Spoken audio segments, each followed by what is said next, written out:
নমস্কার বন্ধুরা, নবদিগন্ত চ্যানেলের পক্ষ থেকে আপনাদের সকলকে জানাই স্বাগতম।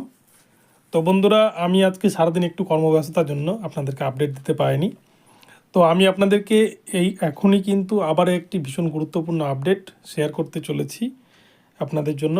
বিশেষ করে 2014 প্রাইমারি টেটে যারা পরীক্ষায় বসেছিলেন তাদের জন্য এই আপডেটটি ভীষণ গুরুত্বপূর্ণ।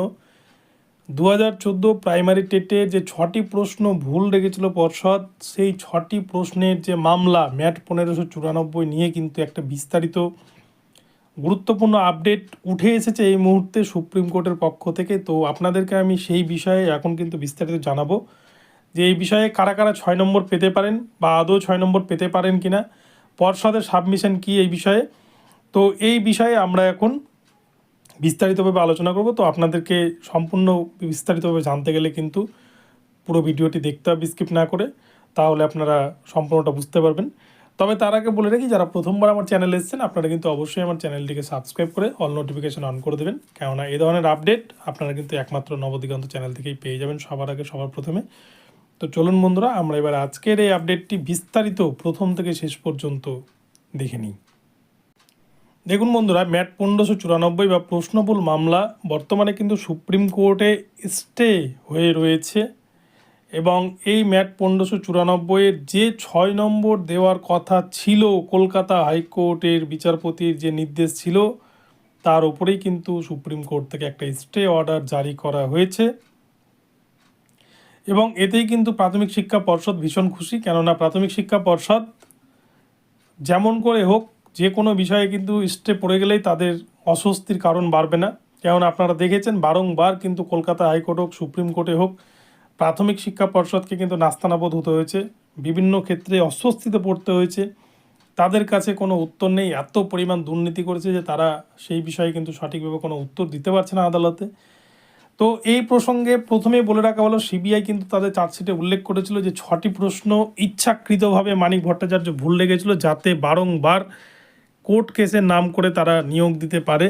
তো যাই হোক, আপনারা দেখেছেন যে 6টি প্রশ্নকে হাতিয়ার করে কিন্তু বারবার অনেকগুলো প্যানেল আউট হয়েছে এবং সেখান থেকে কিন্তু 738-এ অনেকেই প্রশ্নভুল মামলা থেকে চাকরি পেয়েছেন।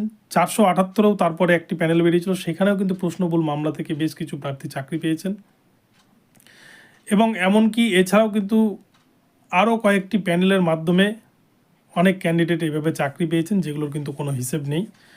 তো এখানটাতে একটা বিষয় আপনারা নিশ্চয়ই বুঝে থাকবেন যে ম্যাট 1594-এ কিছুজন চাকরি করছে অলরেডি, তারা কিন্তু প্রশ্নভুল মামলা থেকেই পাস করে অলরেডি তারা চাকরি করছে কোর্টের নির্দেশে।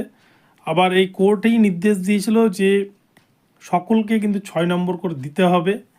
কলকাতা হাইকোর্টের সিঙ্গেল বেঞ্চ নির্দেশ দিয়েছিল, সেই রায়কে চ্যালেঞ্জ জানিয়ে প্রাথমিক শিক্ষা পর্ষদ ডিভিশনে যায়। বিচারপতি সুব্রত তালুকদারও সেই নির্দেশ জারি করেছিলেন এবং সেই নির্দেশকেও চ্যালেঞ্জ করে কিন্তু তারা বিশেষ ডিভিশন বেঞ্চে সৌমেন সেনের ডিভিশন বেঞ্চে যায়। বিচারপতি সৌমেন সেনও এই কথা বলেন যে 21শে নভেম্বর 2023 সালের 21শে নভেম্বরের মধ্যে প্রত্যেক প্রার্থীকে কিন্তু 6 নম্বর করে দিতে হবে। কিন্তু তারপরেই প্রাথমিক শিক্ষা পর্ষদ এবং একদল টেট পাস প্রার্থী যারা 2017 সালে এবং 2022 সালে টেট পাস করেছিলেন, তাদের কিছু ক্যান্ডিডেট এটা নিয়ে মামলা করেন যে যেখানে অরিজিনাল ওএমআর সিটি নেই সেখানে এইভাবে 2014 থেকে কিন্তু আমরা নিয়োগ পেতে দেব না। তো এই বিষয়টা বর্তমানে সুপ্রিম কোর্টে স্টে অবস্থায় রয়েছে এবং এই মামলাটি কিন্তু আগামী 9 ফেব্রুয়ারি 2024 অর্থাৎ আগামী পরশু দিনই কিন্তু লিস্টেড ছিল, কিন্তু বিশেষ কারণবশত সুপ্রিম কোর্টে এই মামলাটিকে ডেট পরিবর্তন করে 27শে ফেব্রুয়ারি 2024 ডেট ফিক্সড করা হয়েছে। আপনাদেরকে আমি বারংবার কিন্তু বলেছি, সুপ্রিম কোর্টে কোনো মামলা যাওয়া মানেই কিন্তু সেটা লংজিভিটি প্রসেস, দীর্ঘমেয়াদী প্রসেস, তার কিন্তু প্রসেস চলতেই থাকে, ডেটের পর ডেট, তারিখ পে তারিখ কিন্তু আসতেই থাকে। এটাই কোর্টের লং টাইম প্রসেস। আর যার জন্য কিন্তু আপনারা বেশ কিছুদিন আগে দেখেছেন যে হুগলিতে 80 বছর বয়সে প্রার্থীরা কিন্তু চাকরির অর্ডার পেয়েছেন, যেগুলো তারা 33 বছর ধরে মামলা চালিয়ে এসেছেন। তো এই হচ্ছে আমাদের ভারতবর্ষ। আমাদের ভারতবর্ষের বিচার ব্যবস্থায় কিন্তু অনেক লং টাইম ধরেই কিন্তু মামলা শুনানি চলতে থাকে। কিন্তু হ্যাঁ, যারা কিন্তু যোগ্য হয় তারা কিন্তু বিচার পায়, কিন্তু সেই বিচার হয়তো অনেকের 60 বছরের পরেও আসতে পারে। কিন্তু যাই হোক, এই ম্যাট 1594 মামলাটি বর্তমানে কবে আবার উঠবে সেটা বলা মুশকিল। 27 তারিখেও যে আদৌ উঠবে কিনা সেটা বলা মুশকিল, কেননা 27 তারিখেও হয়তো অন্য কিছু যদি কোনো সমস্যা হয় বা বিচারপতি যদি বলেন যে আজ থাক পরবর্তী শুনবো, তাহলে কিন্তু আবারও মামলার ডেট পিছিয়ে যাবে। আপনারা দেখেছেন বারংবার 3929-এর ক্ষেত্রে। তো এই হচ্ছে বিষয়। এই ম্যাট 1594 মামলাটি বর্তমানে কিন্তু স্টে অবস্থায় রয়েছে এবং পর্ষদ, প্রাথমিক শিক্ষা পর্ষদ এই নিয়ে কিন্তু কোনো রকমের কোনো হেলদোল করছে না এবং তারা চাই যে এটা যেন স্টে অবস্থাতে থাকে, যাতে সকল ক্যান্ডিডেটকে 6 নম্বর করে দিতে না হয়।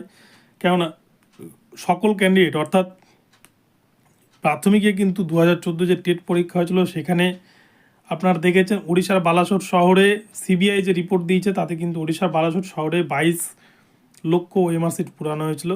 যদিও প্রাথমিক শিক্ষা পর্ষদের চেয়ারম্যান গৌতম পাল মহাশয় উনি কিন্তু বারংবার কলকাতা হাইকোর্টে বিচারপতি অভিজিৎ গঙ্গোপাধ্যায়ের এজলাসে এই ওএমআর দুর্নীতি মামলায় তিনি বারংবার বাইট দিয়েছেন যে 13 লক্ষ মতো প্রার্থী ছিল, কিন্তু আমরা সেটা সকলেই জানি যারা পশ্চিমবঙ্গের 2014 টেট পরীক্ষায় দেখেছিলাম যে প্রতিটা গ্রাম থেকেই কিন্তু টেট পরীক্ষায় অংশগ্রহণ করেছিলেন। শুধুমাত্র উচ্চ মাধ্যমিকে 50% নম্বর তাহলে যেখানে বসা যাচ্ছিল সেখানে সকলেই কিন্তু আর সেখানে প্রচুর পরিমাণ প্রার্থী পরীক্ষায় বসেছিলেন, তাই 13 লক্ষ প্রার্থী কোনো মতেই হতে পারে না। সেই পরীক্ষার্থীর সংখ্যা কিন্তু 22 থেকে 23 লক্ষ ছিল।